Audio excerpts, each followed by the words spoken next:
ప్రభువును రక్షకుడైన యేసు క్రీస్తు అతి శ్రేష్టమైన నామంలో అనుదిన దైవ కృపా కార్యక్రమం ద్వారా ఈ దినం దేవుని మాటలు వింటున్న దేవుని బిడలు ఆత్మీయులైన మీ అందరికీ ప్రత్యేకమైన శుభాలు తెలియపరుస్తూ ఉన్నాం. ఈ దినం ఈ మాటలు వింటున్న మీకు ఆయన ఉన్నతమైన కృప తోడయుండునుగాక. లూకా సువార్త 10వ అధ్యాయం 25 నుంచి 37వ వాక్యం వరకు ఉన్న విషయాన్ని మనం గమనిస్తే, ఒక ధర్మశాస్త్రోపదేశకుడు యేసయ్య వద్దకు వచ్చి నిత్య జీవానికి వారసునవుటానికి నేనేం చేయాలి అని ఆయన్ను శోధిస్తూ అడిగాడు. ఈ ధర్మశాస్త్రోపదేశకుల పనేంటంటే, ధర్మశాస్త్రం అంతటిని కూడా బాగా చదివి దాన్ని ఇతరులకు ఉపదేశిస్తూ ఉంటారు.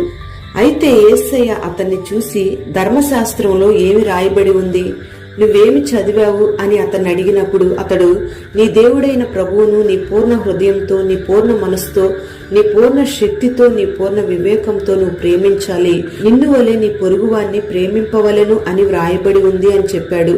వెంటనే యేసయ్య, నువ్వు సరిగా ఉత్తరమిచ్చావు, నువ్వు అలాగే చెయ్యి, అప్పుడు నువ్వు నిత్య జీవంలో ప్రవేశిస్తావని చెప్పాడు.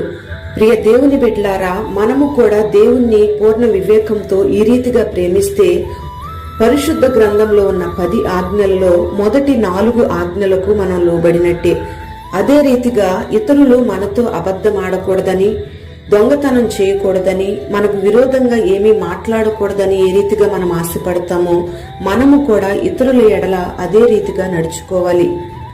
ఇతరులు మనల్ని ఎలా ప్రేమించాలని మనం ఆశపడుతున్నామో, మనము కూడా ఇతరులను అదే రీతిగా ప్రేమించాలి. అప్పుడే 10 ఆజ్ఞల్లో 6 ఆజ్ఞలను కూడా మనం గైకొనుచున్నామని మనం గ్రహించుకోవచ్చు. మరి ఈ ధర్మశాస్త్రోపదేశకుడు తన్ను తాను నీతిమంతునిగా కనపరుచుకోవడానికి యేసయ్యను చూసి, నా పొరుగువాడు ఎవడు అని అడిగాడు. అప్పుడు యేసయ్య మంచి సమరయుని యొక్క ఉపమానాన్ని అతనితో చెప్పాడు. ఈ ఉపమానంలో దొంగల చేతిలో చిక్కుకొని కొనప్రాణంతో వీధిలో పడిపోయి ఉన్న ఒక వ్యక్తి వద్దకు వచ్చిన యాజకుడు ఆ త్రోవను దాటిపోయి వెళ్ళాడు. రెండవదిగా ఆ మార్గంలో వచ్చిన లేవీయుడు కూడా అతన్ని దాటి ప్రక్కకు వెళ్లిపోయాడు.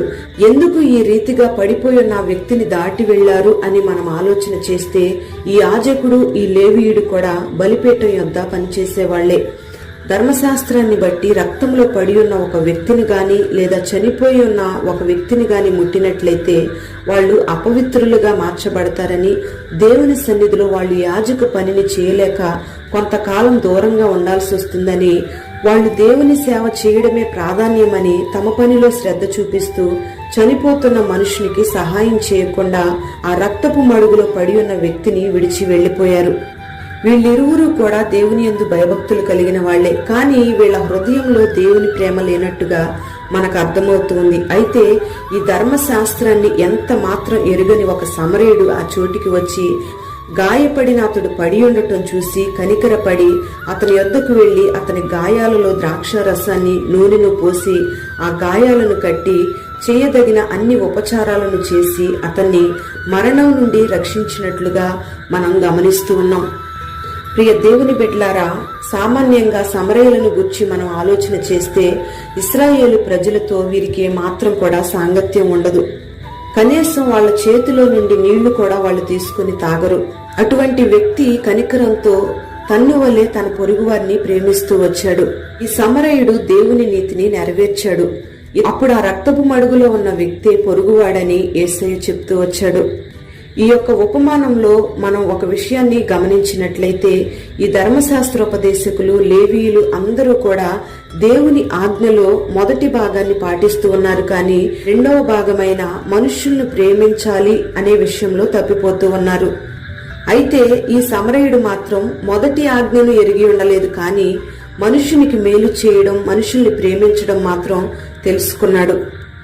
ప్రియ దేవుని బిడ్డలారా, మరి ఈ సమరయుడు చేసిన నీతి కార్యాన్ని బట్టి అతడు నిత్య జీవం పొందుతాడని దేవుడు సెలవివ్వలేదు. కానీ ఒక వ్యక్తి యేసు రక్తంతో కడగబడి యేసయ్యను విశ్వసించి యేసయ్య ఆజ్ఞల ప్రకారంగా నడుచుకొని దేవుని ఆజ్ఞను గైకుంటూ తన వలె తన పొరుగువాన్ని ప్రేమిస్తూ దేవుడు చెప్పిన ప్రతి ఆజ్ఞకు లోబడతారో వాళ్లే నిత్య జీవంలో ప్రవేశిస్తారు.